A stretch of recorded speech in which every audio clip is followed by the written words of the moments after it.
Hey guys, this just might be my last video on the Batman. I'm just going to give out a quick spoiler review and to give you my in-depth thoughts of what I actually thought about the movie itself, going into actual spoilers. Hopefully you enjoy it, and thanks for watching.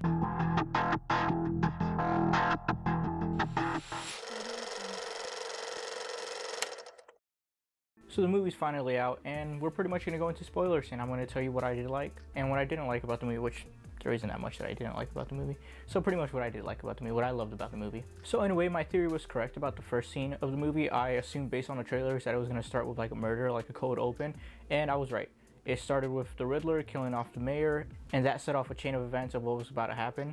So the Riddler is there and he's hidden. You barely see him. You only really see his glasses, which is like a really cool shot. You know, of course, Matt Reeves being the director, he's gonna have some really good visuals. Then you get him killing the mayor. He bashes his head in, which really pushes the PG-13, like I was saying in my spoiler-free review. And then from there, you get the introduction of the bat signal, which is actually a pretty good symbol. I never really mentioned the symbol itself. I like the new bat symbol. It looks really small, but I like it. It fits. So from there, you get Batman narrating, or Bruce Wayne, Robert Pattinson's narrating, and he's telling that it's Halloween night and that he can't be everywhere. But the way to describe it, that he uses the shadows as a tool, was really cool. I love the fact that everybody was afraid of him as soon as they saw the bat signal. It really shows to the criminals that like by this point he has a reputation. It's been 2 years and the criminals know when that light hits the sky, be afraid. So that I thought was really cool. And then you get to see Batman just completely beat the crap out of the criminals that we saw in the first trailer, where he just starts whacking them and he's like, I'm vengeance. Like, that was beautiful, along with the score, which is awesome. Then we get the first crime that we see in the trailers as well, where Batman is investigating the guy with like the tape all over his head that says no more lies, and Gordon is there with him. But as you can tell, all the other cops, they don't really trust Batman. They don't like the fact that Gordon's working with him, but they kind of allow it. And then from there you find an envelope that says to the Batman, and Batman solves the riddle. What does a liar do when he's dead? He lies still. Batman solves it really quickly, like a badass. And once he solves the riddle, he is actually asked to leave, but he finds the footprints of the kid,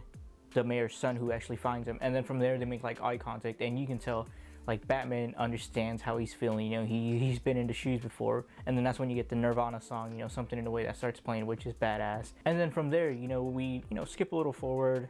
We get introduced to like the Penguin, we get introduced to Catwoman, which Colin Farrell, he's the one that brought most of the humor in there alongside with Gordon, which I would say those two probably made me laugh the most in the movie. Even though this movie didn't have that much humor, when it did have humor, it was actually funny. So again, like I said, I'm not gonna go like beat for beat and go over the whole movie, but like the things that I did like I loved the Riddler. When he first showed and he killed the guy, I thought, I was like, yes, this is the Riddler that we're finally gonna get. This is exactly what I wanted. And then when you see him again in the video and he has the commissioner's head like just in this rat maze trap, it reminded me of Jigsaw. It was badass. And I was hoping we'd get to see more of him, but that's really when Catwoman shows up and she kind of takes the spotlight. Her and Batman go to investigate, and then that's when they meet Falcone in the Iceberg Lounge. So yeah, we're introduced to Falcone, played by John Turturro, which I think he absolutely nailed. Like, he wasn't in the movie that much, but every time he's shown, you feel his presence. You feel like he's a badass. You feel like nobody would mess with him. Nobody would fuck with him. And then skipping a little forward to the moment we see Coulson get captured, again, like a horror scene where the Riddler is like in the car, he's just waiting for him to come, and then Coulson gets in there. He's a little drunk, he's a little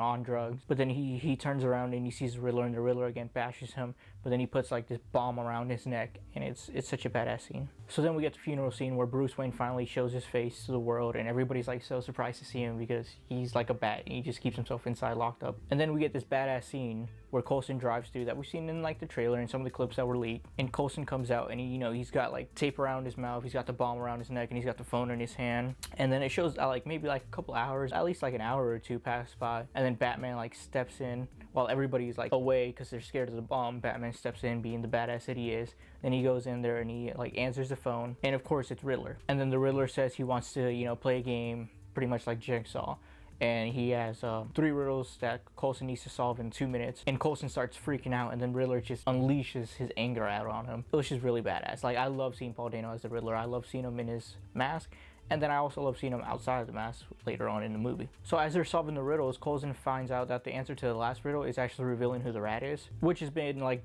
the biggest mystery here. Find the rat and then you'll be able to find the Riddler. So Batman really needs to know who the rat is, but Coulson isn't willing to give him away because he knows that the rat is going to kill him. So Coulson just decides to blow up, which I think, as close as Batman was to the bomb, I think we all assumed Batman should have died from there as well, but we kind of just like let it slide because whatever. From there we get to see Batman surrounded by all the cops, and it really shows that the cops really do not trust him. The only one that trusts him is Gordon. And there's this like funny scene where like Gordon has to like quietly talk to him, and he's like whispering to him, and he has to tell him like what to do. He's like, punch me in the face. So then Batman just punches him in the face, and that's how he escapes without like really getting Gordon in trouble. And then from there, you know, he uses the new wingsuit that he used when it's not really escape, it's like a wingsuit, which is fine, you know, I get it, the more realistic take that Matt Reeves was going for, so that didn't really bother me. And he's just flying, and it's like supposed to be this badass moment, but I always find it kind of funny when like the point of view camera was like right on his face, and you just see it, his body moving and his head stays in the same spot. I don't know, I kind of find that funny. Moving forward, we get like the badass Batmobile chase scene. I mean, like once he's in that car and Penguin is telling him to come out, and he's just revving the engine and he's scaring the shit out of Penguin, that's badass. And then you got the music playing, and then, you know, Penguin like kind of like sets him up to like get screwed over, and Penguin thinks he won, pretty much what we saw in the trailer. And then Batman just rides his Batmobile right through the flames, and he crashes into Penguin, and it's like the badass scene where he gets out of his car and he's like walking slowly, and he's like, but then moving forward, you know, towards the end, once they finally found out that the rat is actually Falcone and he captures him, he's ready to put him in jail. He walks out with him and Gordon, and he pretty much brings him into the light, because that's what Riddler wanted. And once Riddler shoots him, Batman sees him, he follows him, but, you know, he loses him, and then it just finds out that he's just like at the, I think it was like a diner, and he's just there just drinking his like latte or whatever it was. And then from there is when I was really excited, because I really wanted to see Paul Dano finally as like the Riddler unmasked. And then when he shows, you know, he just turns around, shows his face, and I just ordered pumpkin pie. And it's just so badass, because he looks so creepy, but he also looks like someone you can just bully, someone you can just smack around. And it's pretty much what they do. The cops get him down, and he's just there like struggling, and then he looks at Batman. Batman sees him, they make eye contact for the first time, and he's just smiling at Batman, and it's so badass.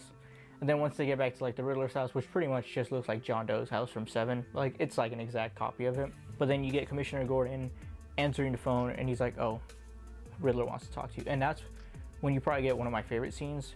That whole confrontation, the entire time they speak, it was everything I wanted. I wanted like to see the Riddler go crazy on Batman, and I want to see the Batman get angry, which is what he does. You know, he's just over there like punching the glass, and he's like, what have you done? What have you done? Because Batman thinks that it's over when Riddler is like, oh, you're really not as smart as I thought you were.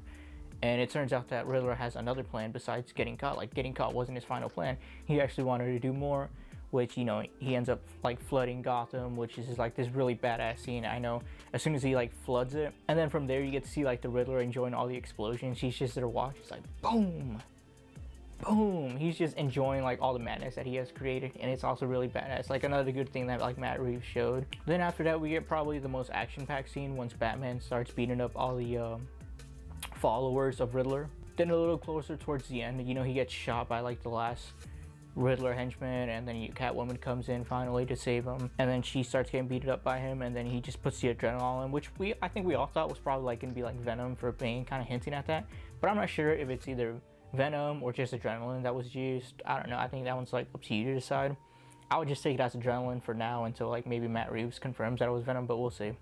But then he uses it and he just starts wailing down on the final bad guy, and then Gordon comes in. I always say Commissioner Gordon because I'm just so used to saying Commissioner Gordon. And then Gordon comes in to stop him. And then from there, we probably get my favorite scene out of the entire movie, which is pretty much the entire ending that I love. That's when Gordon unmasks the final Riddler criminal, and he asks him who he is, and he just says, I'm vengeance. And then Batman just gives him the look. And it's kind of like this realization for Batman where he's like, this is what I've become. This is like what I've been showing the world that I am. This is what I've been influencing. You know, I'm not really giving people hope. I'm kind of just scaring people and telling people that it's okay to be a threat like I am. So then there's like this wire that's hanging down below the arena that's been flooded already, and Batman knows that it's about to electrocute everybody that's in there, so he just jumps, he cuts it off with like his batarang, one of the few times that he actually uses it, which actually, I still really like the batarang. It's pretty cool. He falls into water. You know, he's okay. Of course he's gonna be okay. And then from there, like I said, we probably get like my favorite scene where he just like turns on the little flare and he moves all like the rubble, and he's just there with the flare, and he reaches his hand out, but the mayor doesn't want to take his hand because she doesn't really trust him yet. But then the little kid, of course, he comes in and he takes his hand because he trusts Batman. And then from there, you get like the most badass scene where he really becomes a hero. And then from there, he's just helping more and more people, and like the mayor finally trusts him, and everybody's following him, and he's just there with like the flare. Again, another beautiful visual from Matt Reeves. And the idea that I absolutely love is that like it was nighttime when all this happens, and it skips forward and shows you that it's daytime and like Batman's like full of mud and he's still like carrying people. So it pretty much just shows you that he's been helping people like throughout the entire night. You know, he's been saving lives the entire night. He's been helping out. He's been carrying people, making sure everybody's safe the entire night. And then you get like his suit and it's all like full of mud. His face is all full of mud. It's another beautiful visual that shows you like how hard he's been working to save everybody's life and how he finally came to realize that like, I can't be vengeance the way I was. You know, I need to be a hero. I need to be a symbol. I need to help instead of just beating up the bad guys. And it's like this beautiful story, which again, we get like the Nirvana song, Something in the Way being played again, which just makes perfect sense. You know, it like comes full circle. And now Batman realizes that he's actually becoming a symbol of hope instead of a symbol of threat, which is what I really wanted to see. Like throughout the movie, I was like, okay, I see the vengeance side of him. I see the threat side of him. I see like this Hulk, you know, everybody was afraid of him, everybody fears him, and he's just there to beat the shit out of people, but he's not really there to help people. You don't really see that throughout the movie until the end, until he realizes that, like, I need to stop beating up people as much. You know, of course, he's still going to beat up some people, but I need to show that I'm actually there to help people. And then from there, you know, you get to, like, go to the Riddler, and the Riddler is just like, oh, no, you know, he failed. At least he says he failed. I mean, he still flooded Gotham, which is part of his goal, but he was kind of just hoping that he would destroy Gotham, but Batman kind of helps Gotham, you know, rebuild. So the Riddler, you know, he's just upset that he failed, and he's upset that he lost a friend in the Batman, but then you get another friend, which, like, I think we all saw coming. We all probably assumed it's this guy. It's the Joker, and I don't really have an opinion on the Joker yet, because we've only really seen, like, 30 seconds of him, but you know, I like the actor playing him, and from what we saw, he looks pretty scary. He looks kind of messed up, you know, a little bit of hair, his face looks messed up, and the first thing I thought of was the Arkham City game, where, like, Joker is, like, really sick, and his face is, like, messed up, and he's got, like, very little hair. So that, to me, is, like, what it seemed like they were going for. So I can't really talk too much about that until I see more of the Joker.